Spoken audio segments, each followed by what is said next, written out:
Whoops. Hello, good morning. This is Linda, and I am actually going to be taking the lead with introducing ourselves. So I'm Linda from Northeast Regional, and this is Sarah from Kensington branch. So this week we're actually going to be focusing on the different manga publishers that has released and localized Japanese manga into English actually. Okay. So I have a personal interest in reading about different manga offerings from different publishers in the US. And since I cannot for the life of me read Japanese, and I tried unsuccessfully for a number of years to learn how to read Japanese. And even I spent a long time trying to read Chinese. Of course, it was a failed attempt. So I'm more comfortable in reading English language manga. So let's just say that when convention times happen, it is me chasing after all the manga industry publishers panels, and then me talking to all of the directors and the various employees that is employed by those manga publishers. In manga, I think we carry a number of, in the free library, we do carry a couple of numbers of the different manga publisher offerings. So the big ones I definitely would say that is American-based English producing manga companies are Viz, Kodansha, Yen, Tokyopop, and perhaps Seven Seas and Dempa. Dempa is a very new company. So historically, I think the earliest publisher in the US market has to be Viz. Viz is formed from the 90s. Please clarify me if it sounds incorrect, all right? I think that sounds about right. So Viz actually ended up doing a collaboration with the Japanese publishing company for Shueisha and Shogakukan, which is practically Shonen Jump. They do a lot of Shonen Jump titles, and you can see them. And originally, I think they were the first English American publisher that got a collaboration with Rumiko Takahashi. And since she's such a big, during the 90s, she was such a big name in the publishing for localization. Sarah could probably talk about their different works as well. There's so many. Urusei Yatsume, I think, the one half, Inuyasha.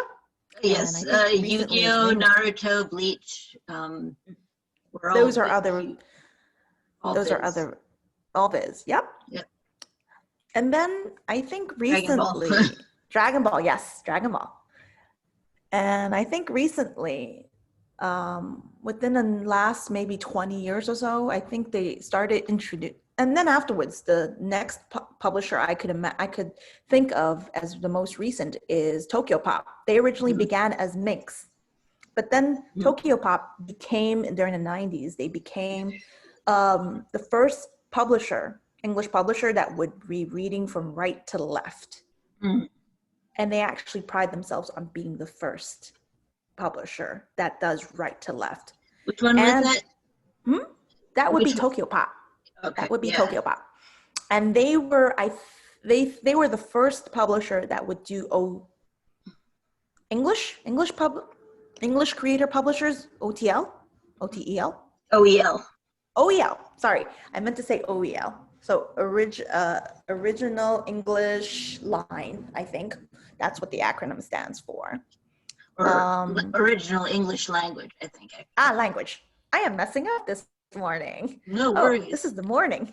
We moved from Friday to Thursday. And so, but the thing is that back in the latter 2000s, back in the last recession, they actually went bankrupt. But they also have a different company interest as well in Germany. So the US market for Tokyo Pop failed, Mhm. but the German line is still existing. I think one of their big titles was Sailor Moon and Fruit Baskets. They did originally grab those and had licenses to release them. Yeah. The next one I definitely want to focus on is Kodansha. Yeah, before we go to Kodansha, I'd say that Tokyo Pop, I would say, specialized in a lot of shoujo. And so yeah, Fruits Basket was one of the biggest titles they had, but there was also Vampire Diaries, Demon Diaries.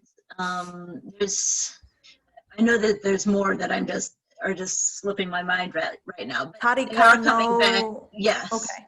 Karikano, Kodomo no Omacha, Maisi Nikoku, Marmalade Boy. No, Maison Koku was Viz.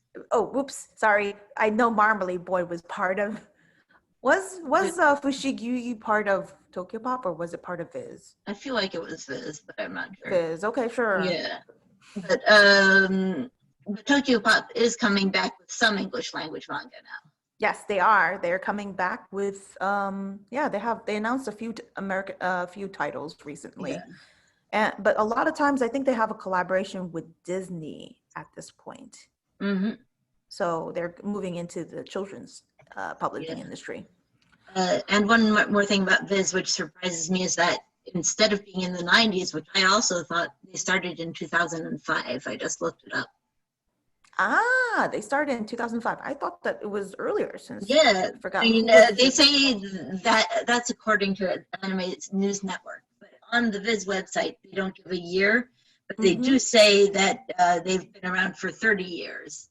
Yes, so, 30 years. Over 30 years, actually. So I don't know, maybe in their initial form, maybe 2005 marked some milestone. I think it marked probably their 20th year, maybe 20th year. But I remember they were, when I went to a couple of their panels and conferences, they mentioned that they were the first to bring, they originally tried to bring in like the Western approach, which they had comics. Yeah, right. So they did left to right and flipped left to right. And then they went into trade paperback.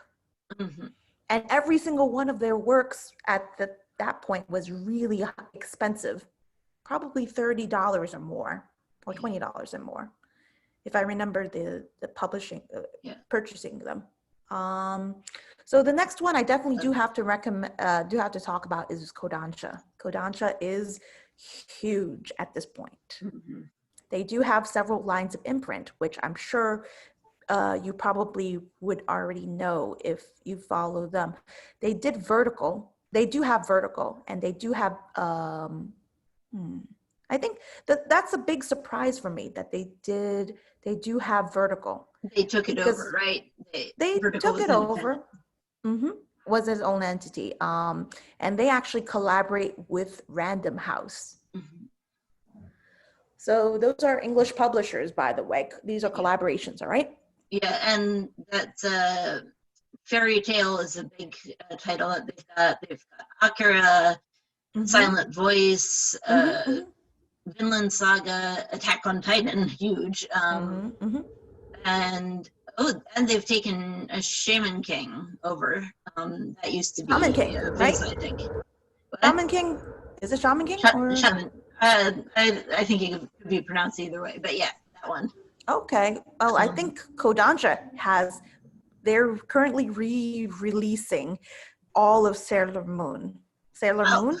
They originally had one version of it, and now they're releasing it in a much more expensive, like much more bulkier omnibus style. Yeah. Or is it more prettier?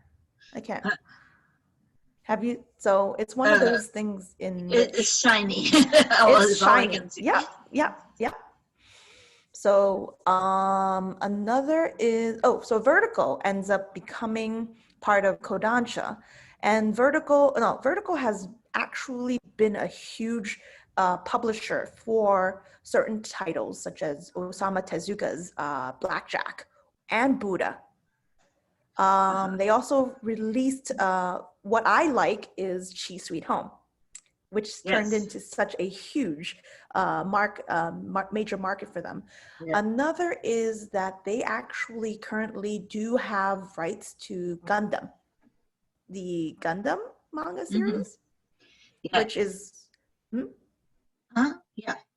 and there's a lot of indie approaches that Vertigo was trying to do, like an alternate comic style. Yeah. And let's see. There's a couple of other Kodansha titles I wanted to mention. One is Chobits. Chobits. They've taken it over. I believe it might have been Tokyo Pop to begin with. I'm not sure, but they're doing a 20th anniversary edition. And they also have the Seven Deadly Sins. Yes. They do have Seven Deadly Sins. So Clamp, as a Japanese creator, they did have a couple of different interesting collaborations with different American manga publishers, such as Dark Horse, such as Tokyo Pop, such as even right now Kodansha. I think they may have, I can't remember for the life of me if they did anything with Viz as well. So another, let's see, another publisher I definitely want to talk about mention is Yen Press. Yen Press happens to be part of Hachette? Hachette, I think it is. Hachette. And Yen Press was one of the first American publishers I saw that published manga. They started, I think they do like a mixed bag right now of terms of what manga would they publish. So I think in the recent years, I know that they did a few ones to think about. Yen Press did, I know that they did Goon. Goon is a Korean manga, right? Or was it someone else? Someone else. Yeah.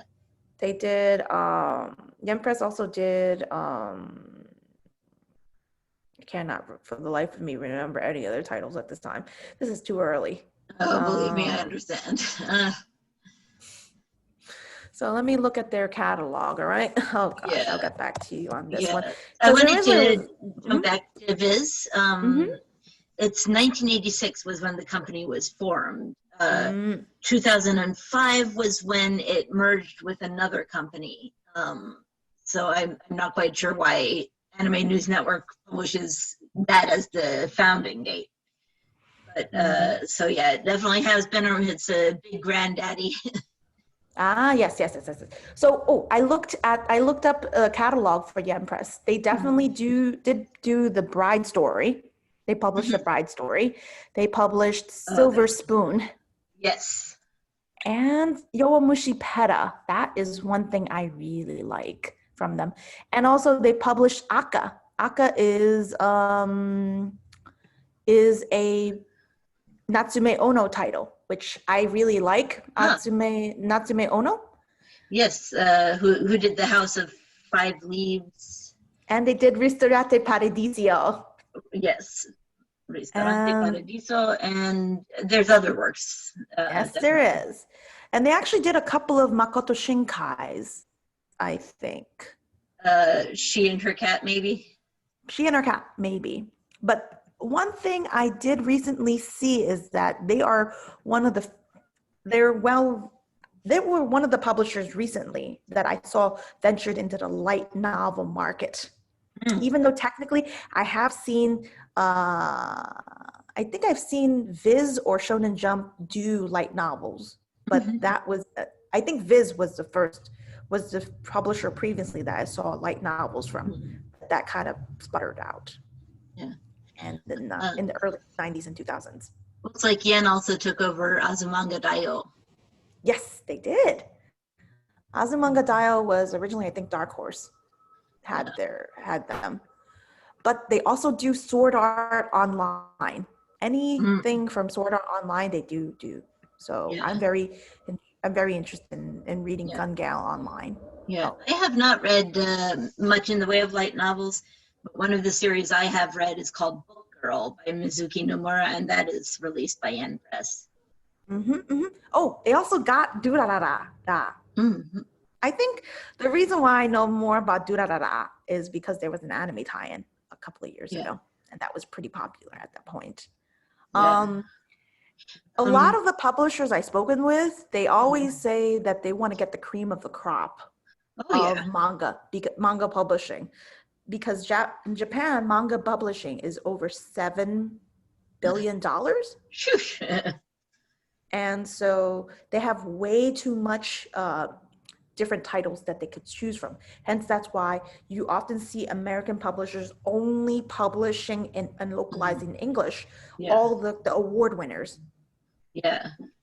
And so every year they would act, and it does take some time to actually bring out, localize. It does take a lot of time to translate and bring out different mangas. So sometimes you would hear, oh, their licensing is probably they're announcing in the fall and spring. Mm-hmm. But pretty much recently, because of the COVID situation, with the exception of whatever existing title they have, everything got pushed to 2021. Wow. So I have to wait. As a fan, I have to wait. Yes. A few other things about Yen Press. A lot of what they've released, or not a lot of what they've released, but several of the titles they release, they really go all out with. So Bride's Story, for example, and Erased are both printed in hardcover, which you don't often, and you see some, but you don't often see with manga. And Kodansha already also gave Sailor Moon the hardcover treatment. And Vertical had given the hardcover treatment to Gundam. Yeah, well, Vertical was a pretty high-priced line, as I recall. Yep, I do recall that also. But they also had, in the early stages of before they actually went recently, well, they used to have a great tote bag. If you bought their manga, they would give you a tote bag after a certain price point.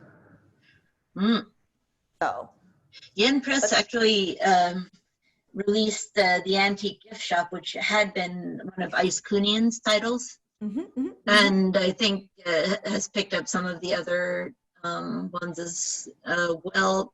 One other thing I wanted to say is that I see they are responsible for releasing several titles by Svetlana Tmakova, who writes especially for the children's audience, books like Brave and Awkward, and which I have read and really recommend. So they're doing some original English language publishing as well. Yes, they do. So, I mean, there's some titles that we could talk about between each of the publishers. Yeah, but if you wanted to focus on some of the big publishers, Kodansha and Yen and Viz would probably be the topmost of the heap. Yes. Yeah, and they also acquired Fruits Basket. Yen Press did. Yes. And it's an omnibus. It's an omnibus treatment. Yeah, and because I thought Full Metal Alchemist had stuck with being Viz, but it's now in Yen Press's list. It is, because I thought Full Metal Alchemist was originally Kodansha. Really? I really thought it was Viz. Okay, I'll take a look. Carry on. Viz, okay. Well, another, like, if we actually went through the 3 different big publishers, right? The next layer of publishing I would have to mention is like the second tier, which they're actually booming into it. One of them is Seven Seas. Seven Seas happens to be what I thought originally began as a fan service-y manga title publishing interest. But so far, recently, in their they started to pick up more female-friendly titles. Because originally with manga publishing, right, in the US, right, they were first to bring in female-friendly titles. Because if you know anything about the comic industry in the US, a lot of times there's not any titles. There's rarely any titles that appeal to the female audience. Mhm. So that's why I do agree with Sarah, is that shoujo is a huge market for manga because of this demographics change approach.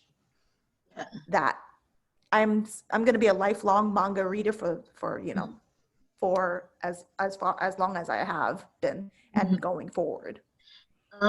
Seven Seas actually licensed The Ancient Magus Bride, which is another really big title, and not fan servicey. Originally, I thought they were fan service. Yeah, I always turn to Seven Seas for a lot of the English language GL titles. That's sort of their BL titles. GL. A little BL, but especially GL. Girls Love. Girls Love. Yeah, like Milk Morinaga and others are published by Seven Seas.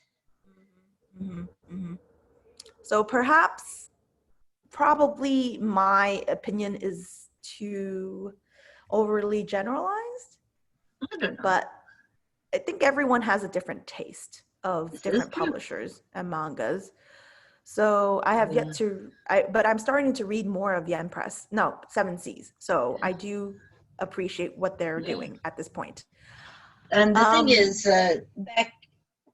back in maybe 15 years ago, if you were somebody who had a very peculiar taste, you would not necessarily see a lot of the manga that could respond to your taste released in English. And that has changed to a great degree. There's much more variety of titles. But I do believe that manga also caters to a more niche population. Especially in the English-speaking world, you mean? To do, because there's a lot of titles I'm interested in, right? Yeah. That is Josei line or like Seinen line, right? Yeah. But I see way more fan servicey ones that get translated or licensed. Yeah. Which reminds me that the American publishers, all the publishers, they do have a bidding war for certain titles, but then it ends up where they either get the bidding and then they always end up focusing way too heavy on that specific title, like Attack on Titan. Right. I am. Yeah, I'm kind of over Attack on Titan. Well, I never was really into it anyway. But I'm never into that either. Yes, but I think it's true that perhaps the whole comics industry in the U.S. still has some of that. Comics are especially for boys and men attitude. I think it's opened up a lot, but I think it may still control some of what they go for first in the manga world. So I remember that I'm never as that comfortable going to comic conventions. More like I usually prefer to go to indie or small press conventions because of that reason. Yeah. Let me think. I was actually thinking about something else also. So manga originally it began because it was in Japan. It was first published first, right? And then any other entities like anime, any entertainment products like soundtracks, drama CDs, everything was meant to promote manga and vice versa, because manga also went into the consumer products. Yeah. With I think One Piece is one example of consumer products, because I remember seeing that they had auto parts, auto accessories. They had sneaker accessories, fashion accessories, and other stationary accessories. Yeah. One of the Thai BL dramas I was watching, one of the characters was a big One Piece fan, which, I mean, it was never named by title, but you could see what it was. So, I mean, it has a big reach. And he read the manga, but he also had some knickknacks or definitely One Piece. So in Japan, because in certain manga, you would definitely see that there's fan servicey because the manga creators are they themselves fans also. I would definitely say with Gintama, Can you say that again? You're breaking up. there's so much parodies. Hey, can Gintama you start that as a sentence? series, there's so much parody. Okay. As a title, Gintama actually they do a lot of parodies of all of Viz's other works. Yeah. That does not get named, or they change it. Yeah, it's very But subtle. Subtle. And that is something I appreciate. And so when I say the word fan service, I think of things like skirts blowing up to show panties and boobs out to here being practically revealed. I don't. That's precisely what I would call it for the most part. And then that target is male. That target is for male because I would also think that maids or idols are considered to be male oriented. But not to say that maids and idols don't appeal to female readers as well. Right. Also. I mean, look at Emma. Or let me see, Miss Kobayashi's Dragon Maid. Yeah. I think another which is fan servicey. Fan servicey, yes, it is. So another one I definitely have to, if you think about fan service for guys, right? Kabe Don, for girls, Kabe Don, the wall thing, that is more like a fan servicey situation for girls. Yeah.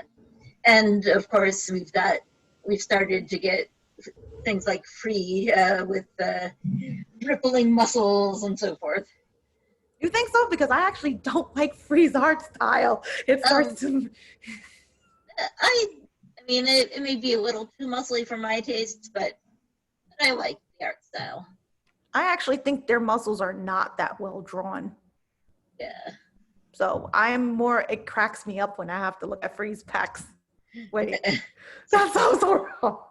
That sounds so wrong. So back to the drawing board is that I do have to mention digital manga. Digital manga is one of the publishers that definitely did branch off as a specific niche that fills the BL market, that fills the GL market, that fills the adult market. Yeah. So I remember a couple of years ago, digital manga tried to do its own localizing group, digital manga publishing.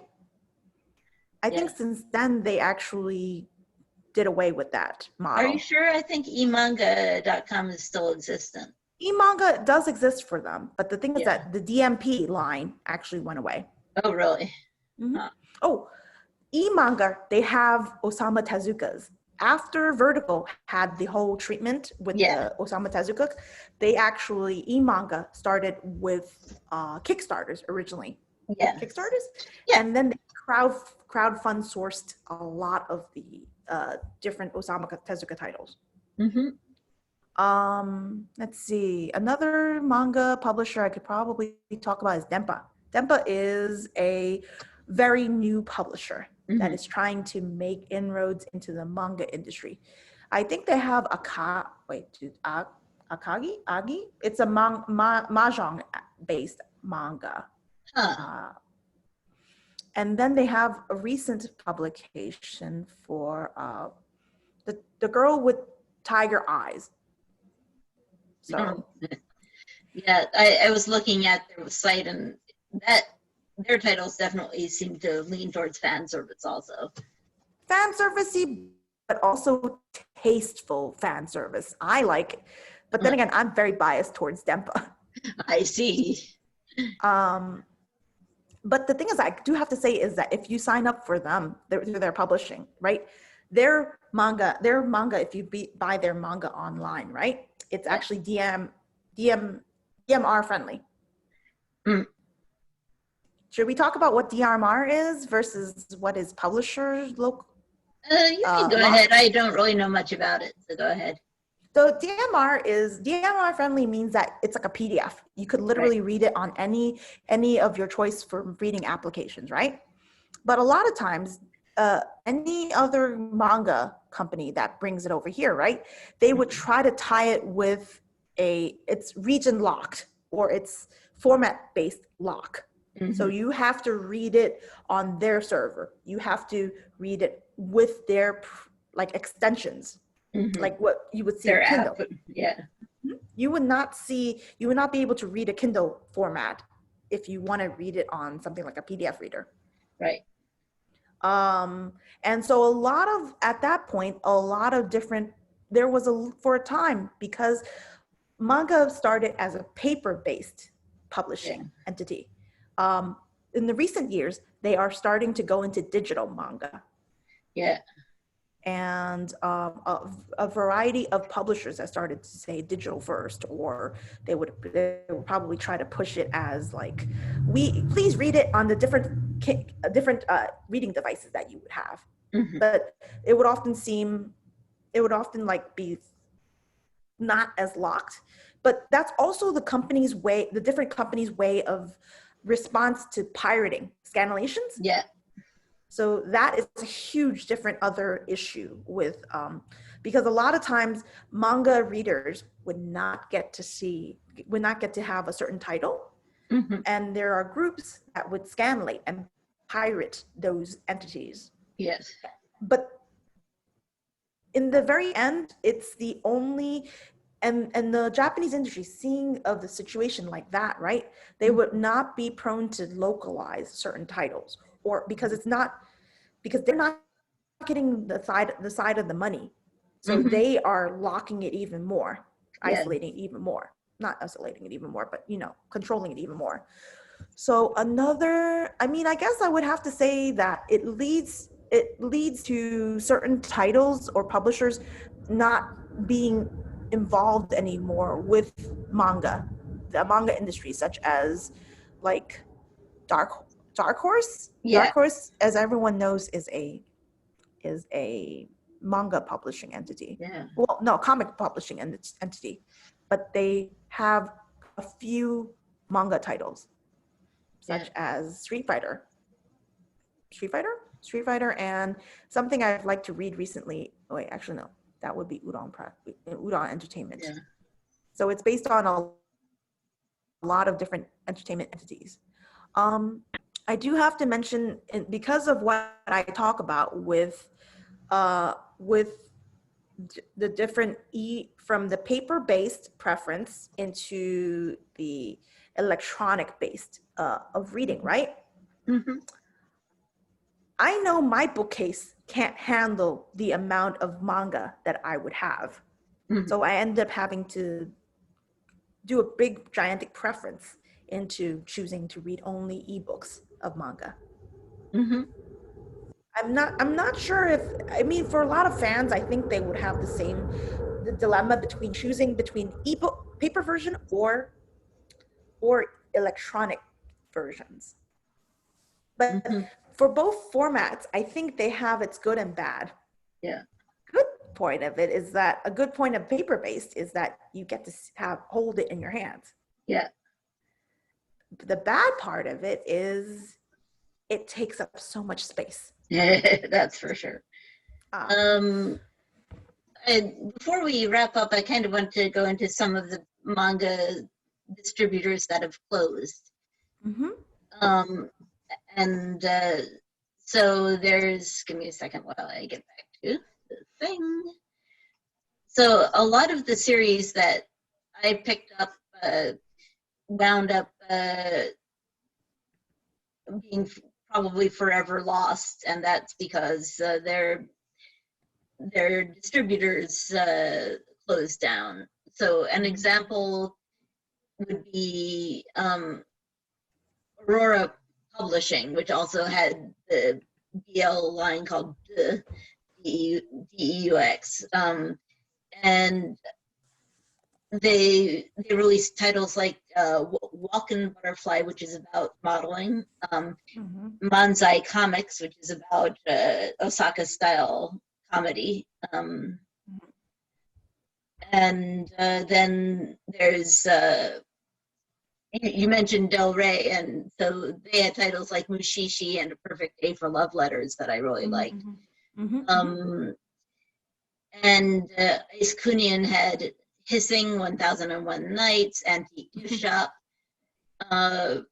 So Scanlation is indeed a contributing factor to manga publishers going out of business. But another reason things fail can be because collaboration can be difficult cross-culturally. So collaboration may start out all happy between a Japanese company and an American-based company, and then things go sour, or the management styles are too different. And in one case, the Japanese company had a 20% share in the American company and wound up being a hostile stakeholder.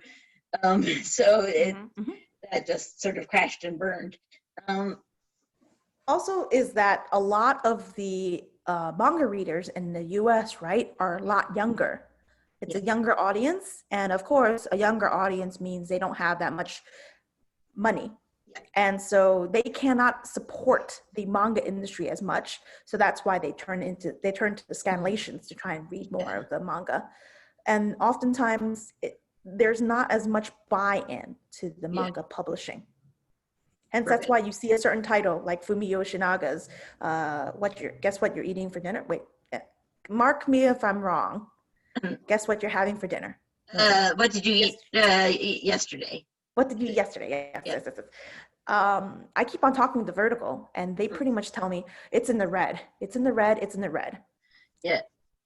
But it has been taken up by, I think, by Yen Press. Wait. No. Seriously, it got taken for, or at least in digital form. Oh yeah. Okay then. That I have to try and research about a little bit about. Another thing is that some of the publishers that released manhwa from China and Taiwan, one of the big ones was Comics One, which was also associated with Dr. Master. Those have folded, and so it's quite rare to see Chinese graphic novels released in English, in my experience. So I was reading Real/Fake Princess, and that I wasn't able to finish that series. And Kazan was a big Japanese series that they published, and I think it was published in its entirety. So the good thing about libraries and manga is that they'll still have some of these titles that are otherwise unavailable. So you can at least try ordering them through interlibrary loan, even if they are no longer purchasable, or like the number 6 volume of Mushishi, if they cost several $100s now on eBay. So, I mean, I could end up talking a lot more and more because I just thought about it. Light novel, the format of light novel is being taken up by J Novel Club. I would never want to I try to read Crunchyroll manga, but the app really sucks for Crunchyroll manga. Yeah. One of the big digital distributors of manga for a couple of years, I think it was 2012 and 2013, was J Manga. They had an enormous range of manga, including some that I'd never seen before. And they had a collaboration with 39 Japanese publishers. Yeah, so you would think, if anything, that would be successful, but no. So unfortunately, once that site went down, the access to those titles also vanished. They did, and so it leads to a lot of other publishers bringing like a license rescues. Yeah. License rescue, yes. Yeah. And so you see like Yen picking up licenses, you see Kodansha picking up licenses. And so that's why sometimes when you're at manga conventions or anime conventions, you would listen to them talking about what new licenses that they have, or what old license rescues that they had picked up with it. So, and maybe they get huge cheers when when people hear yes, that. huge cheers. So I think another one I definitely want to focus on is so originally Tokyo Pop had Blue Manga as a BL line, and they end up discontinuing that line. Yeah. And then but other things is I personally currently prefer to buy all my manga from either Kindle, Amazon, or I usually use Global Bookwalker, which is Kadokawa. It's their online bookstore, and Kadokawa is a Japanese publisher that has started with an English market based as well. Whereas I've bought stuff from eManga a lot, but I also tend to look at websites like the different webtoon sites, which also often include a lot of manga. But yeah, for my BL purchases, I've bought a lot of things in PDF form from eManga, for example. So yeah, you can approach digital manga in a variety of ways. I actually prefer to buy all my BL manga from Bara manga from Massive. Massive has their line is kind of mixed because they actually went in the fashion venture approach. Let's see. Do we have any more time? Because I can't. Unfortunately, I need to go and cover my call center shift. So okay, so I think the next week we're going to be talking about is there going to be enough for us to talk more about manga publishers, or are we going to beat the dead horse? I think we'll leave it for now. If we get questions in the meantime from our public, we can certainly explore them further. Sorry we didn't push out some notification about this session in advance. It's been a busy week or so. It has been a busy week. So next time we're going to be getting together, we're going to be talking about webcomics. Woo! So yes. So hopefully, so that's about it. So definitely would have to say goodbye. Thank you for listening. Yes. Enjoy your rest of your day, or any other time after you listen to this again. Yes, indeed. Okay. Bye. Bye.